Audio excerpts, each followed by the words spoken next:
Yeah, I feel like your body like builds tolerance to it, basically. Like anything you take, you'll build tolerance to things. So after about like a week or whatever, I built tolerance. I have like high tolerance for like a lot of things and stuff like that. Like I'm just like a week for so long, so I get tolerance to that. So it's just this is what it is.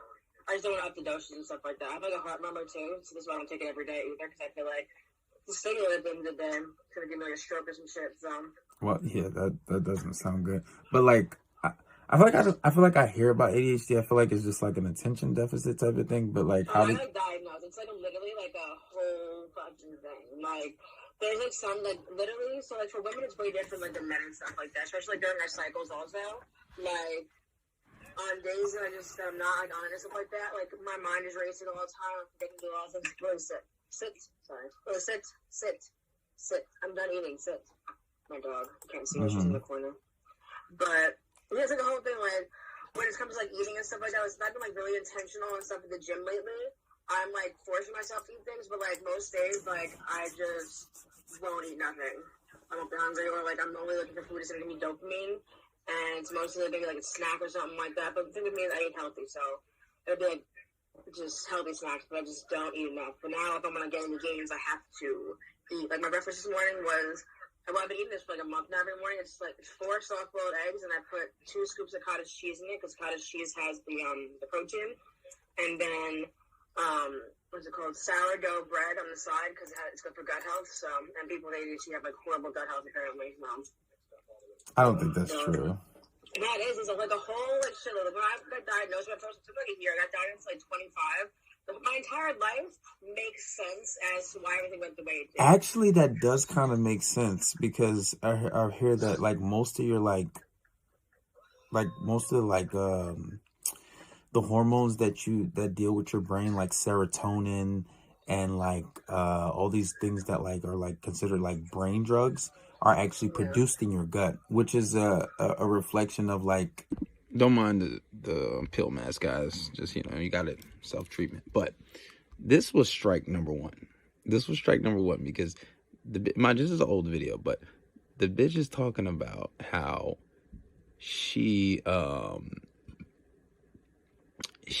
diagnosed with ADHD. Now, I understand that there's some adults that are diagnosed with that. I think I've ever dated a female who said that they are diagnosed with ADHD. Me personally, I feel like ADHD can be controlled. I feel like obviously it's an attention deficit, but that was the first strike. And this is the thing. I see a lot of people and a lot of men, they talk to girls and they hear these things and they just let it slide and they try not to judge. You have to be a good judgment of character. You have to have discernment. This was strike number one. This is why she never made it past the first conversation. That's my first took like a year. I got diagnosed like 25. My entire life makes sense as to why everything went the way it did. Actually, that does kind of make sense because I hear that like most of your the hormones that deal with your brain, like serotonin and like all these things that like are like considered like brain drugs, are actually produced in your gut, which is a reflection of like your diet, what you're eating. Mental health and gut health hand in hand. Your gut health is not good, your mental health is not good. So do you think if you change your diet, you could cure your ADHD? I mean, probably not, because mine is more like mine's more like trauma based or whatever. Because like I got like a brain scan done, like my frontal cortex, like the amygdala or whatever, is not formed properly, meaning it's like. So my dad, right, he's like a narcissist. Like my entire life, just narcissistic abuse from this man or whatever. And that basically, like, does shit to your brain. And I was with a guy who was literally with my dad for 8 years, so another narcissist just years of that. You said the guy was like your dad? But literally my dad. Literally, like, I always said I would never date someone like my dad. They literally have the same birthday, born at the exact same time. Because I didn't take that as a hint. I didn't take it as a fucking hint. How long were you guys together? 8 years. 8 years? Yeah. Really nice time. That's what she cheated, so I just kind of was like, no. So. You said you wouldn't date a guy like your dad, and that's a fucking almost a decade. Yeah, whole big thing. But then, like, when I got diagnosed or whatever, I started to, like, realize, like, I don't like this man, actually. And, but yeah, so the whole big thing. And then, Yeah, it's basically just from like trauma and stuff like that. So that's why like most people like are getting diagnosed now at like this age, because like we've gone through like, think about how much like trauma we've gone through. Like we went through like 9/11 and there's housing crises and there's COVID, like all of these mental health things that have like really fucked with us all of our lives literally cause like autism. I'm doing this video at nighttime, so I got my whole skincare routine going on. But at this point, I checked out. I already almost had written her off. Like, I'm like, yeah, I don't know if this is gonna go all that far. And mind you, the girl, I don't think she's cute. I don't think she was that cute. Sorry, I got some of this pill mask on my face. She had a fat old ass, and you know that's my thing. And I know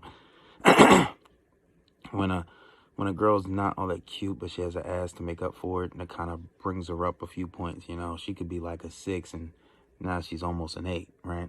Or she could be, you know, in some cases maybe a 5, and now she's a 7, a 7.5, right? Because you kind of overlook everything else.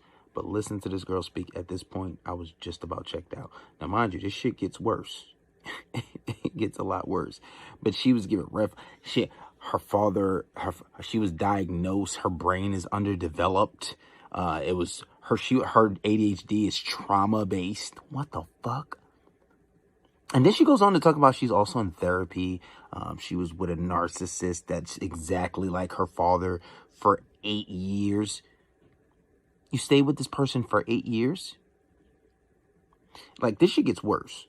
But right there, I was just like, no. I mean, girls that tell you that type of information, they're very easily manipulated, very easily taken advantage of. I'm not in it for that. I'm not. And honestly, like, yeah, no. But that shit is crazy, and I was just like, absolutely not, because but I'm doing the whole point is to show you the red flags and what to watch out for, because this bitch is absolutely nuts. 1000% nuts.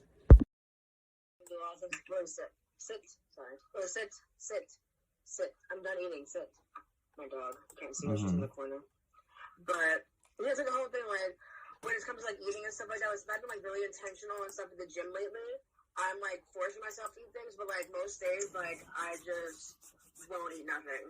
I won't be hungry, or like I'm only looking for food that's gonna give me dopamine, and it's mostly maybe like a snack or something like that. But the thing with me is I eat healthy, so it'll be like just healthy snacks, but I just don't eat enough. But now if I'm gonna get any gains, I have to eat. Like my breakfast this morning was, well, I've been eating this for like a month now every morning. It's like 4 soft-boiled eggs, and I put 2 scoops of cottage cheese in it, because cottage cheese has the protein. And then, what's it called? Sourdough bread on the side, because it's good for gut health. So, and people with ADHD have like horrible gut health apparently. I don't think that's true. That is like a whole like shit. Like when I got diagnosed, no. So last time he didn't say anything about 8-year relationship. I was with that guy, the 8-year guy. I met him on Tinder in like what 2013 or 2013. We lived for like a couple years. Then like his family went to move to Georgia, so I moved with them. And then like the pandemic happened. Everything hit the fan during the pandemic, whatever. But like I was like, he worked for Delta, so I was constantly like flying back and forth between like here and Georgia all the time. So the flights were free, whatever. So I still had my friends here. So he just got like a girlfriend during that time, whatever. I found out and stuff like that. This whole big thing. You said he had a girlfriend? He had a girlfriend coming back to like one of his coworkers. This like 18-year-old girl. They're still together, whatever. Like good on them. But I just kind of was like, cool. I just kind of left that. That's been like 2 years now. I haven't said a single word to him. He tries to reach out to me here and there and stuff like that. I just don't respond. I don't fuck with that shit. Then the last guy we were together for like a year. And like what, about a month ago, I saw like some girl comment on like his TikTok video, and I looked her up and stuff like that, and I seen like when he told me he was in North Carolina, he was actually in California with her, and like we were now friends. Like we kind of just like bonded over this. We found out about all the other girls he was with while he was with both of us. So whole big thing there. Like we both were meeting his family. It's like a whole like big thing.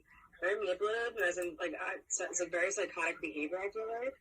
And he's like was lying, saying like, oh, like that I like lied about the miscarriage and I never told him this, that, and that. Meanwhile, he like went to all these appointments with me, like did all this shit. Like he was telling the girl all this stuff, and like I don't leave text messages, like so I had like a year's worth of conversations to prove him wrong every single time. Now he's on like TikTok complaining and playing victim. I said, I broke that shit. He wants to be a 30-year-old victim. That's on him. No. But yeah, I always say it's not my loss, so I really don't care that much. I'm in therapy, so I know how to heal from these type of things. So Now, this is like another red flag. She said she's in therapy, and that's the right step, because women that are in relationships, they should go to therapy to try to heal from their traumas. But the way she's talking about this man still, I can tell and I know that this is not someone that she's still over. You have to be careful with girls that are not over their ex, because that's how she ends up there one night when she's mad at you and she's still fucking her ex while she's talking to you. Now, that doesn't always happen, but she's still going on about it. She was with this motherfucker for 8 years. All he need is one text and say, I miss you. She's going to miss him. She's going to miss him. And he's going to miss her. I'm not taking a chance. And neither should you. This is another red flag. Okay, sounds like a lot. Therapy is very important. It is good to, it's good to heal. It definitely is good to heal. 100%. I agree with that. That's good for you. Are you in therapy, or do you think about going to therapy, or is it like Oh no, I've never been to therapy. No, I'm lying. When I was like a young kid, when I was like, I think like 10, when my parents went to therapy, I wasn't really in therapy. My parents was like in marriage therapy, but every once in a while they will throw me in a session. But no, I've never had therapy. I'm a pretty good person as far as managing my personal affairs. I'm not really like a crazy, like big on telling my business, but I also manage myself pretty well. So